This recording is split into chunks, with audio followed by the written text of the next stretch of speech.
Anne-Catherine Loisier pour le groupe de l'Union centriste. Vous avez 2 minutes, chers collègues. Merci, Monsieur le Président. Madame la Ministre, merci beaucoup de votre engagement au plus près des réalités de nos agriculteurs, les grandes familles de nos agriculteurs que vous connaissez bien. Moi, je voudrais juste rapidement revenir sur les menaces. On a vu, il y a un certain nombre de défis intérieurs, de défis de transition auxquels sont confrontés nos agriculteurs, mais il y a aussi de plus en plus, et ce qui est plus difficile peut-être encore à maîtriser, des défis extérieurs. On a parlé notamment tout à l'heure du Mercosur qui revient, puisque en ce moment même, les négociateurs de l'Union européenne sont réunis à Brasilia pour essayer de finaliser l'accord avant le 18 novembre, date du prochain sommet du G20 à Rio.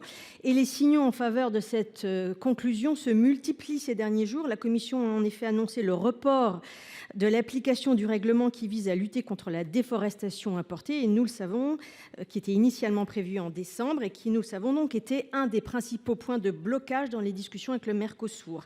L'Allemagne elle-même a redit sa détermination à conclure l'accord, quelle que soit la position de la France, il y a quelques semaines. Donc, quelle est votre stratégie, Madame la Ministre, pour faire en sorte que cet accord ne soit pas conclu sans qu'il y ait effectivement ces fameuses clauses miroirs absolument nécessaires que vous avez évoquées? Et sur ce sujet, cet accord étant un accord mixte, la France dispose en théorie d'un droit de veto pour s'opposer à cet accord s'il était conclu. Nous le savons, la Commission européenne envisage de modifier ces règles puisqu'elle a déjà soumis à majorité qualifiée l'accord UE-Chili.